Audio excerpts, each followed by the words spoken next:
Samaria Rações, uma nova era, uma nova ideia, um jeito diferente de alimentar o seu negócio. Tijuca Alimentos, sabor que se faz com carinho há 55 anos.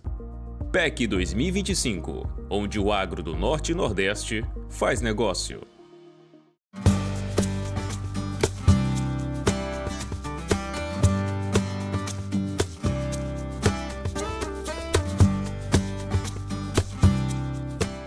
O negócio de leite é o negócio mais importante para o semiárido brasileiro, para o semiárido nordestino, que gera maior renda, que gera maior impacto social. E eu estou aqui, o agroatimista, conversando com Luiz Girão, senador da República, deputado federal e um dos maiores protagonistas da pecuária leiteira brasileira e que tornou o Ceará referência nacional, tendo hoje uma indústria que é a quinta maior do país a partir desse seu trabalho. Luizinho, o Ceará deve muito a você, deve muito ao seu trabalho e eu queria ouvir de você um pouco dessa história. Como é que nós chegamos até aqui nessa pecuária de leite, esse trabalho que uniu produção e indústria? Ouvinte da Otimista, eu já tinha feito uma jura comigo mesmo que nunca mais ia responder sobre o meu passado. Até porque eu tenho muito futuro ainda, certo? Vamos conversar muito sobre o meu futuro, que eu ainda estou pensando que tem muita coisa pela frente. Esse passado é bom, existiu, foi importante, mas é passado. Essa de ter sido político, deputado, ter sido suplente senador, é tudo coisa bacana. Foi muito importante para a minha vida e, modéstia à parte, foi importante para o Ceará, porque nós éramos uma célula nordestina dentro daquele congresso, principalmente da Comissão de Agricultura, que praticamente não tem cearense, pelo menos nordestino, mas cearense lá. E dizer para você que aquilo foi uma época da vida, certo? Quando nós fomos descobrindo tecnologia e aplicando tecnologia da indústria, conseguimos realmente sobrepujar todas as outras, ser a maior indústria do Ceará. O nosso grupo chegou a ter 12 indústrias no Ceará, mas as coisas do Brasil, as turbulências, o plano real e não sei o quê, nós sabíamos que a situação não ia, o setor não ia suportar, nossos companheiros todos quebraram, a gente escapou, como eu sempre digo, mas com a banda morta. Tivemos que vender o negócio a Parmalat, é como se tivesse arrancado do nosso ventre um filho, certo? E eu fiquei praticamente sem nada. Você diz, a divindade, a providência divina nos deu condição de reaver, a gente trouxe de volta, e aí já trouxe de volta, já 8 anos depois, já tínhamos visitado muita coisa do mundo, e já aplicamos tecnologia, e principalmente nós aplicamos de recebemos de volta aquilo que nós tínhamos investido nos nossos filhos. Eu tive uma mulher extraordinária que simplesmente resolveu criar o filho para o mundo, não resolveu criar o filho para ela, mandou para estudar fora, bons assessores, estudou muito, e aí que ele já veio com capacidade gerencial e administrativa, e o sucesso da Betânia atual, que não é mais nem Betânia, hoje chama-se Alvoar, não tem mais nada a ver comigo, para o pessoal não pensar que tem. É claro que tem a minha torcida, porque quem torce um time não quer saber quem é o técnico, nem quem é o jogador, ele torce o time dele. E a Betânia vai ser e será sempre meu time. E aí, quem é que não vai torcer no time se sabe que o filho é quem está conduzindo? Então, matou aí tudo que foi feito no leite, certo? Foi feito aplicando tecnologia e inovação. É o que eu sempre digo, não existe negócio que se desenvolva sem aplicar inovação, sem aplicar tecnologia e sem descobrir novos conhecimentos. O Bruno, o que é que ele fez? Ele alavancou isso, ele deu turbina nesse negócio. E a Betânia é hoje uma empresa que eu sempre disse, é a quinta maior do estado e é uma empresa que aumentou 150, 200 KU, né? E hoje a Betânia está bem. Vamos matar a Betânia agora, porque é passado, e vamos falar do nosso trabalho aqui hoje, que é fazer... Mas eu queria falar só sobre isso, porque eu acho interessante esse coração de jovem. Isso serve para os jovens que estão nos escutando, né? A velhice é quando você vive do passado. Ser jovem é quando você tem um coração ainda apaixonado para construir o futuro. Mas uma árvore não existe sem raiz. Quando nós vemos hoje o que aconteceu, é importante nós valorizarmos a história e as dificuldades e os desafios que foram superados, não paralisou ali, né? Então, Luizinho, a sociedade precisa saber que as coisas são construídas. Se tem uma árvore verde e gerando fruto, é porque um dia alguém plantou. E essa raiz gerou os frutos. O negócio de leite no Ceará não existiria na pujança que tem hoje sem esse seu trabalho. Quer seja como político, quer seja como empresário, mas, acima de tudo, um apaixonado pelo meio rural. O Federal do Sertão era seu slogan. né, como deputado federal. Mas isso, você não ficou dependente de cargos para poder continuar esse trabalho, eu diria, obstinado, de poder transformar o campo e ter hoje orgulho. Eu acho muito bonito quando eu vejo você feliz por ver a vida transformada e as pessoas se sustentando no campo porque estão usando tecnologia e produtividade. Mas mudando a pegada, você ia falar sobre o futuro, com você. Pois é, hoje nós simplesmente estamos fazendo aqui, na Flor da Serra, o que foi feito na Betânia há 30 anos atrás, certo? Injetando tecnologia. O trabalho que foi feito aqui também contou com uma boa vontade. E o estudo do Davi, meu filho mais novo, e que ele foi também buscar a informação, fez curso, estudou e foi trabalhar na área de pecuária moderna. Porque nós já fomos aqui na Flor da Serra o maior produtor de leite a pasto do Brasil.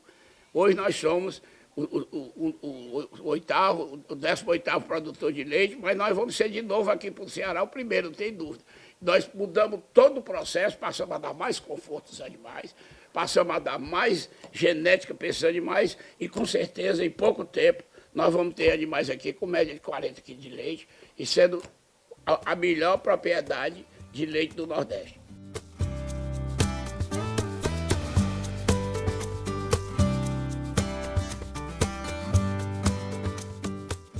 Então, Luizinho, nesse futuro da agropecuária e do negócio de leite, o que é que os desafios para o pequeno, para o médio, para o grande produtor, na visão de quem está acompanhando o campo, de quem está vendo e vivendo essa experiência aqui na Flor da Serra? Olha, eu acho que hoje precisa exclusivamente fazer o que nós já estamos fazendo. Zusa, Raimundo Reis, o pessoal da Federação da Agricultura, Milk e tal, que é mostrar o que está acontecendo para que o pequeno produtor possa copiar, transferir essa tecnologia pela inveja e copiar o que está sendo feito, que não é difícil. E é muito mais fácil você criar gado preso do que criar gado solto. O que é que está sendo feito com isso? Agora, o que é que a gente precisa? O que é que o Estado precisa?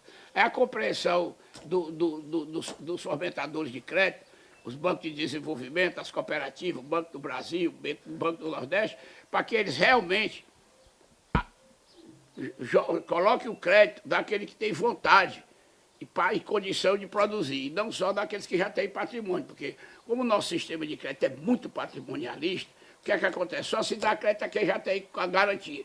Quem tem garantia só quer crédito para crescer, quem tem garantia só quer crédito para crescer. Eu quero saber, é crédito para fazer. Isso é que precisa. Um crédito maior, mais seguro, e aí com segurança para que o cara possa produzir, daí poder amanhã dar garantia. Eu acho que esse é o grande problema hoje, é você ter condições de garantia. Eu soube que o Piauí está fazendo isso. O Piauí está fazendo um trabalho lá com o governo do Estado dentro, criando um fundo de crédito, para, em vez de 2, fazer 100 freestyle, 100 composto bar. E aí o Ceará precisa fazer isso. Vou procurar vender essa ideia para que o governo compre um pouco, não é fazendo, é animando esse processo. O governo precisa animar esse processo. Quantos processos já foram animados pelo governo do Ceará que deram certo? Se você vê aquela coisa da indústria, desde Celso Furtado, que se sabia, precisava do incentivo, certo? E agora precisa dar esse incentivo público de alimentar essa vontade, fornecendo crédito e fornecendo a assistência técnica e o apoio do SEBRAE, de tudo, para que a gente possa realmente pegar o Ceará e transformá-lo no maior produtor de leite do Nordeste, passando a Bahia. Porque nós já estamos aí, nosso leite é muito mais seguro, já provou que é muito mais seguro do que os outros estados. Porque na seca grande aqui, nós fizemos foi aumentar a produção. Pois é, esse é um ponto importante, né? O Ceará, na contra-estação, produziu mais leite do que no próprio inverno. E nós éramos 1% da produção nacional, passamos a ser 2,2% da produção nacional. Então, isso mostra o resultado desse trabalho. E nós vamos aqui encerrando esse bloco com o Luizinho. Muito obrigado, Luizinho, por estar aqui conosco e poder iluminar essas questões. Esse é um ponto importante, um crédito adequado para financiar a modernização da pecuária leiteira.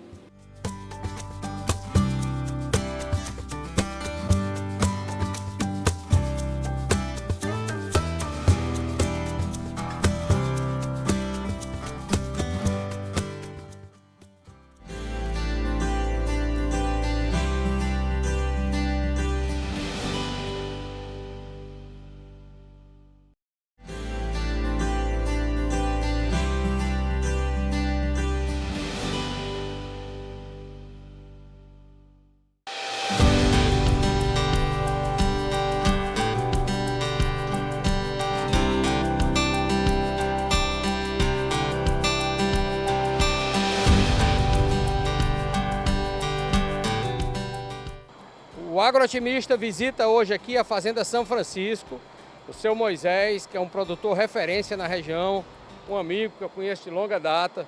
Tive a oportunidade já de ver toda essa evolução e hoje, com seus filhos, ele toca uma fazenda moderna. Aqui é um compost barn, o segundo compost aqui da região do Vale do Jaguaribe, de Limoeiro do Norte. E é muito importante a gente ouvir do seu Moisés, que fez uma evolução tecnológica ao longo do tempo. Quais são os benefícios que o compost barn tem gerado para um produtor como o senhor? Bom dia, Carlos. É um prazer receber vocês aqui. Conheci você quando era secretário da Agricultura. Tenho a honra de receber hoje. Fico feliz. Carlos, o compost trouxe muita inovação para a gente. O gado, a reprodução é outra. O leite é constante. Não tem problema de quebra de leite no período do inverno. Então, se eu aconselho, queria muito que todo produtor tivesse condições de botar um compost, nem que seja pequeno, porque eu sou muito adepto à tecnologia. Eu acho que hoje, no mundo que nós vivemos, o produtor que não partir um pouco para a tecnologia, nem que não vá para um composto bar que nem esse, mas faça um de gado. O gado, ele quer bem-estar, é que nem nós humanos.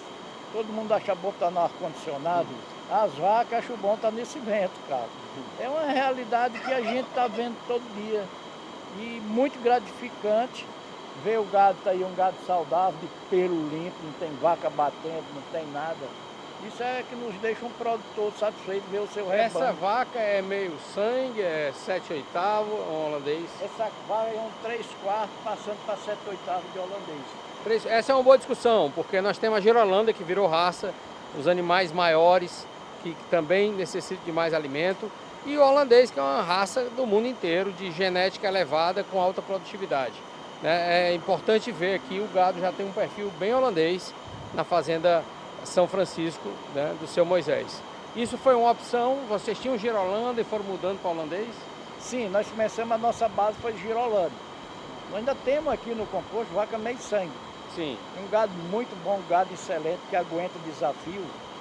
E muito leite. O problema do gado meio sangue, o Girolanda, é quando dá com 4, 5 meses, que está prenha confirmada, ela já quer diminuir o leite. E o holandês não, o leite, a persistência para dar leite é da raça mesmo, holandesa. Mas que o Girolanda é um gado fantástico, que aguenta qualquer desafio para o Nordeste. Sim. Para que vocês possam ter uma ideia do que é essa diferença, por exemplo, um produtor como o seu Moisés, antes do compost, deve produzir 5, quando muito, 6 mil litros por vaca ano. Aqui ele ganha uma chance de produzir acima de 9 mil litros por vaca ano. Né? Então, essa combinação de genética, nutrição e ambiente gera impacto no campo. Mas reduziu o custo, seu Moisés? Reduziu sim, Carlos, reduziu, porque o gado aumentou a produção. O dia desse nós estava com a média geral da fazenda aqui, chegava a 32. Com o mesmo gado que comia naquela pista ali, no sol, que chegava a média de 22. Então você tira o que é o composto. E a reprodução, essa aí nem se fala. Fica uma reprodução de ponta mesmo. As vacas, primeiro cio, em geral, estão emprenhando, que é onde está um gargalo muito grande, é quando a vaca estica muito o intervalo de parto. Aí vai para o vermelho. Ela, na ficha dela, já leva uma cruz vermelha, Sim. né? E hoje, para um produtor iniciar um compost, quais são assim 3 conselhos que o senhor daria? E fala um pouco do investimento. Quanto seria o investimento para 50 vacas? Um composto para 50 vacas deve sair na média hoje de uns 400 mil a 500 mil reais. Mas, Carlos, os 3 principais pilares para você ter uma vacaria, eu falo em uma vacaria. Primeiro é o volumoso, você não pode estar comprando volumoso. Segundo é o bem-estar e uma reprodução de qualidade, que é o que eu sempre tenho brigado, ver por que o governo não bota uns veterinários dando assistência aos pequenos produtores. Porque intervalo de parto, quando estica, tem vaca que a gente tem que estar é 2 cruzes vermelhas.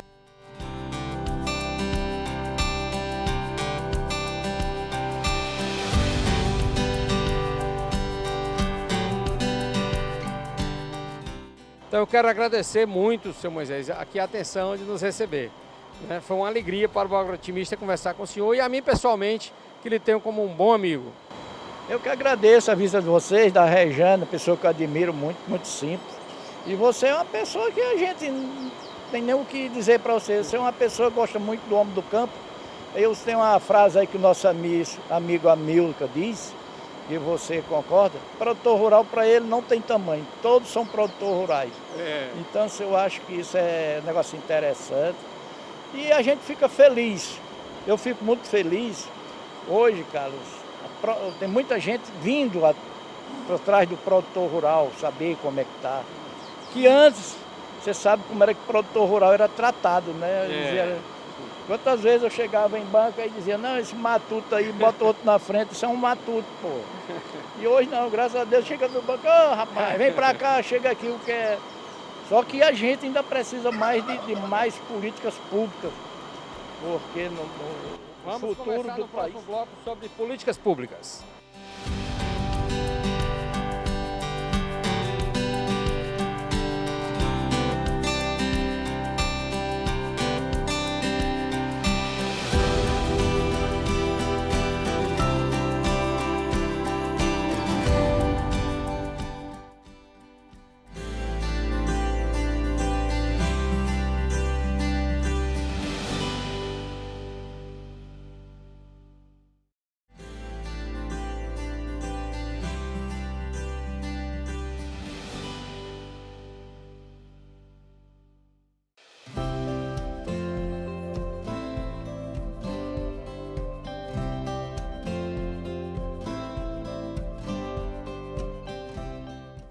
O Agrootimista está aqui visitando a Fazenda São Francisco com o seu Moisés. Eu sou Carlos Matos. Visitamos a sua fazenda, uma empresa familiar, mas de muito resultado e referência na produção de leite no Ceará. Mas o seu Moisés tem uma experiência muito grande para a gente conversar sobre os desafios do Vale de Jaguaribe, dos produtores.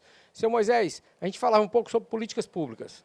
Quais são as deficiências que o senhor sente hoje em políticas públicas?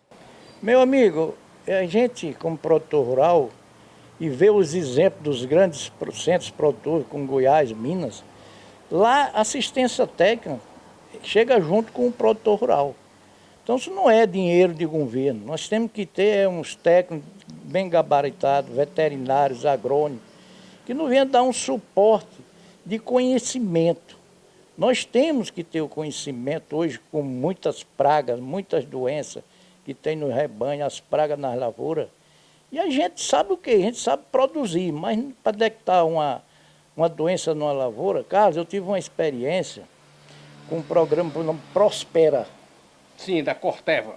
O que eu aprendi com aquele programa de você chegar num pé de milho, eu não chamo mais folha, é V3 ou V4, Sim. Arranco o pé e vou olhar como é que está o desenvolvimento de raiz, se tem alguma praga na raiz. E são poucos produtores que querem fazer isso, porque não temos assistência técnica para explicar. Esse é um ponto importante, porque sempre se separou a assistência técnica de pecuária da agricultura. Então, nunca se imaginou a cadeia toda. Não dá para produzir leite de baixo custo se não tiver uma boa agricultura por trás. Com certeza. O Sul já assimilou isso, não tem Exatamente. dificuldade, mas é muito diferente de você... Um veterinário não sabe ensinar sobre agricultura. Não. Então tem que ter um suporte na agricultura para que a pecuária... Isso é uma coisa interessante que o senhor coloca. E hoje, tem alguma instituição que dá essa assistência? Olha, nós temos uma instituição aí que você conhece, a Emates, que eu tenho pena. A Emates tem uns grandes técnicos, mas que não dá conta do estado todo. Tem uma boa, ela já deu uma assistência técnica muito voltada para o homem do campo, mas política pública parece que trava eles. Então, você olha, cara, para você produzir uma vaca boa de leite, a gente tem que tratar a bezerrinha na barriga da mãe. Para você ter uma boa produtividade de silagem no campo, você tem que começar a tratar da plantinha na hora que ela germina.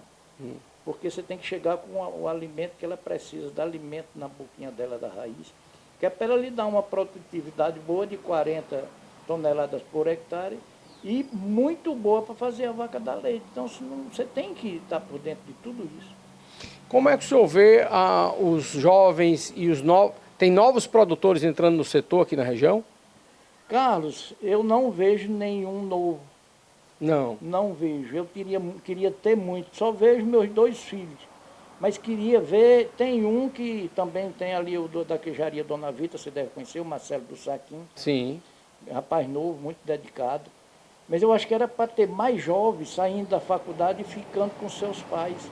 Eu não sei se nós, produtores rurais da minha idade, somos meio bruto, meio carrasco, não acreditam nos novos, mas eu acho que se eles não acreditarem, estão errados. Porque tem essa questão de tradição de família, mas também se pensou que produção de leite, agropecuária era uma coisa do atraso, só para quem era do campo, que já tinha tradição, mas a tecnologia mudou tanto. O senhor é um agricultor, um pecuarista, um dono de fazenda com uma visão de tecnologia, mas a maioria não é. Então, às vezes, um jovem que foi formado no IFCE, se ele foi apoiado, se ele tiver acesso a crédito, se ele tiver condições de ser apoiado, ele pode sim montar um negócio novo. Mas o senhor está dizendo que não está vendo nem esses jovens acreditar no campo? Tô não, Carlos, porque essa lida diária de vaca de leite é constante. É sábado, domingo, dia santo, feriado. E se você pensar de enganar uma vaca, ela já lhe enganou, porque ela mexe logo no bolso, ela vai na ferida do bolso do cara. Então, se o jovem, o cara que o pai não incentivar bem direitinho, o pai tem que incentivar o filho a ficar junto com ele. Dê a oportunidade, não é você entregar tudo, não. Você fica com ele debaixo da rédea, não afrouxa o cabresto todo. E vai vendo, vai ensinando ele a produzir. Porque o pai e filho trabalhando junto e com a força divina, o cara vão para qualquer canto. O senhor fez um investimento grande aqui no sistema de produção, no compost. A expectativa era de que esse investimento se pagasse em quanto tempo? Carlos, a nossa meta era para eles pagar em 5 anos. Mas vai se pagar antes, talvez em 3 anos e meio, 4, a gente teve liquidando e vamos partir para outro composto. Sim. Porque o conforto que a gente deu às vacas, o negócio está completamente diferente. A reprodução, nem se fala, está lá em cima a reprodução. O ambiente das vacas. O trabalhador não se queixa mais, só tem um trabalhador. Mas ele nem se molhar, leva mais nem chuva. Quando ele abre o portão, vaca é tão sabida, que abre o portão na hora da ordenha, ela sai de uma em uma atrás uma da outra. Então, se... O que o senhor acha que vai acontecer com o pecuarista que não se modernizar e não for para esse modelo? O que vai acontecer com ele? Ele vai sair do ramo. Então, o cara que permanecer lá no sequeiro, que não queira saber de leite, tira um leitinho ali que o Luiz Girão chama do safrista. Então, vocês vão ver bem, porque ele vai viver dos garrotes. Sim. Não é do leite. Sim. Ele vive dos garrotes. Mas para viver de leite, que não tiver hoje, que não tiver vaca acima de 20, 22 litros de leite, com o preço da nossa silagem e do nosso volumoso, o nosso concentrado, a vaca não paga não, você tem que ter vaca de alta produção. Hoje o que é possível ganhar com o preço do leite atual? Quantos centavos dá para ganhar por litro de leite? Hoje com o preço que está o milho e o volumoso, você dá para... Nós aqui temos uma liquidez de 50 centavos por litro de leite só. Certo. 50 centavos. 50 centavos já pagando as prestações de investimento? Tudo. Certo. Tudo. Aí tem que tirar o dinheiro para pagar os funcionários, todas as despesas. Aí agora que a gente investe muito. Sim. O negócio está nos investimentos, né? Sim. Se a gente não investisse, eu estava de caminhoneta nova, mas eu prefiro aquele galpão do que ter uma caminhoneta aqui e as vacas lá no meio do sol. Então, se deixa eu levar o sol, mas as vacas eu quero ver elas na sombra. É verdade.